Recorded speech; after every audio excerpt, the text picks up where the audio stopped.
Hey, I'm Teja Gerken with Peghead Nation, and I'm here with Taylor's new Legacy 914 CE guitar.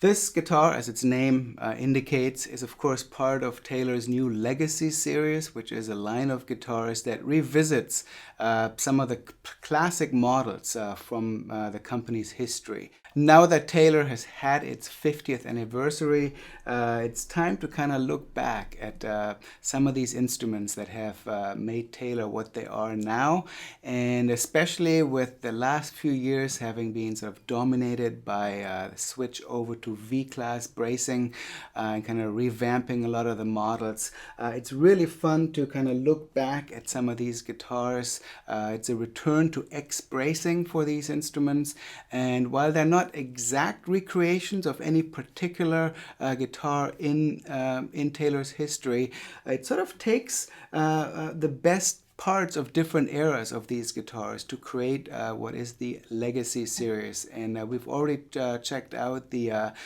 810, the 514, the 714, as well as the 855. You can check out all those demos here on Peghead Nation. I've enjoyed all these guitars.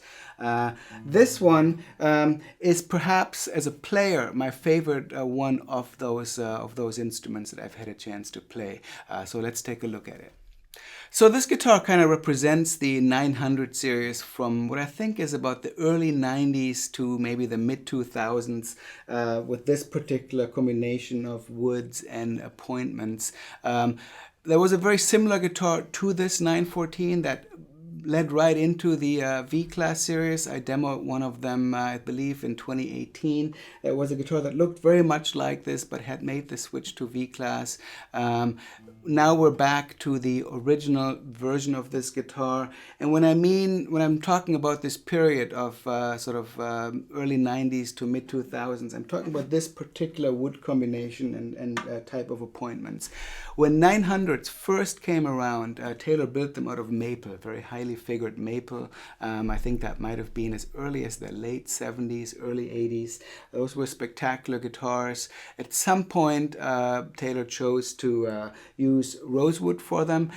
And I've always liked the rosewood that the 900 series guitars have used. And there's a very particular look about these. And I was very pleased to see this guitar returning to that. It's a rosewood, it's Indian rosewood, but it has a very reddish color.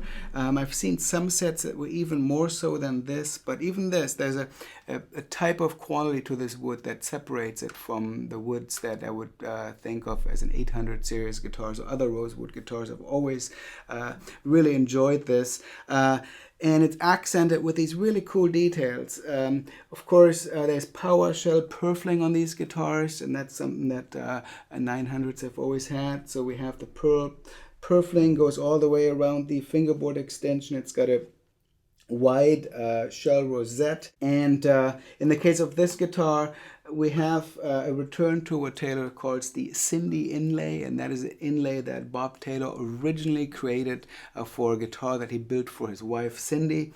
There have been some variations of this in 900s over the years, but this is back to the original Cindy design, including the little bird right here on the 15th fret and sort of the vine design that extends into the peg head as well as into the bridge. And not all 900s have had the extension into the bridge, but what they've done here is to really expand that, and it's really quite beautiful. I mentioned the reddish colored rosewood on this, and I've always loved how these 900s have had the reddish accent on the binding back here on the side. It's just a really beautiful design that to me is very distinctive. It's something that I don't see on a lot of other guitars that really kind of makes the 900s unique. Wood binding, I was one of the first Taylors to use wood binding as well. Yeah, just a very classic appearance on these guitars.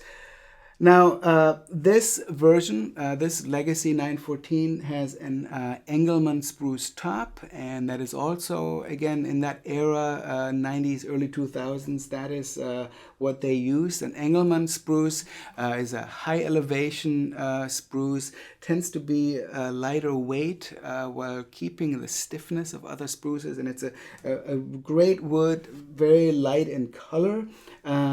This particular set is fairly wide-grained. It's not something I've seen on a lot of Engelmann spruce, but very evenly colored, beautiful, and Engelmann tends to be a great choice for playing fingerstyle. It tends to be a bit more responsive than, say, Sitka or Adirondack spruce top, and I'm really glad to see Taylor bringing it back on this guitar. And as has usually been the case with 900s, there's no pick art, so you can really see the full beauty of this top. So I mentioned the Engelmann spruce top being a great choice for playing fingerstyle, and you probably heard that in the intro to this. I'm in DADGAD tuning right now, and especially when I'm playing softly.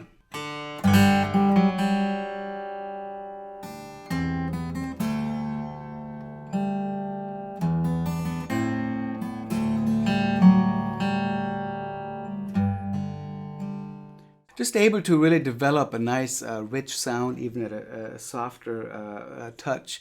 And to my ear, these traditional Legacy Series X-Brace guitars develop a slightly richer overtone spectrum than the V-Class Taylors do. And for the way I play, it's a great sound. And I have to say, this is probably my favorite Taylor, my favorite new Taylor that I've played in quite a while. I've had about a week with this at home, and I've really enjoyed playing it both in alternate tunings and standard tuning. Just a really fun guitar. So actually, let me tune it up to standard, play a little bit more fingerstyle on it, and also show you what it sounds like if I'm playing it with a pick. Okay, so I'm tuned to standard tuning now. Nice big G chord. Also, all the qualities that make the guitar such a rich and more overtone, complex guitar also, of course, work well for strumming. And while the Engelmann spruce top and the general vibe of this guitar works really well for fingerstyle, they're also great strumming guitars. As a matter of fact, Dave Matthews used one of these guitars, the 914, and I think there was even a short run of a signature model with him that was based on these. And certainly work well in that context, and like most of the Taylor Grand Auditoriums, it's just a really nice, versatile guitar.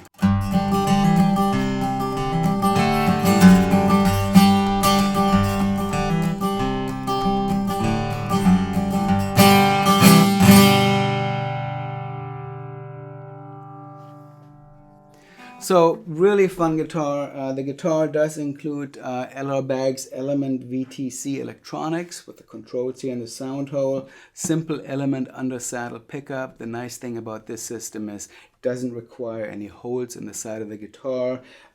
Standard output jack. It doesn't have the battery compartment that requires enlarging the opening here in the end block. This makes the guitar not only a legacy instrument, but it's also kind of future-proof in that if you ever wanted to have different electronics in this guitar down the road as things become available, it would be an easy switch without any pre-existing modifications that might get in the way of that. As a little side note, I vividly remember seeing my first 900 series Taylor. In that case, it was a 912, a grand concert size. This, of course, is Grand Auditorium. And it was when Taylor artist Chris Proctor used to come and do Taylor clinics in the guitar shop that I used to work at back in the 90s. And he played one, and we soon thereafter ordered a 912. And at the time, it may have been the most expensive guitar we had in the shop, and it was an incredible guitar.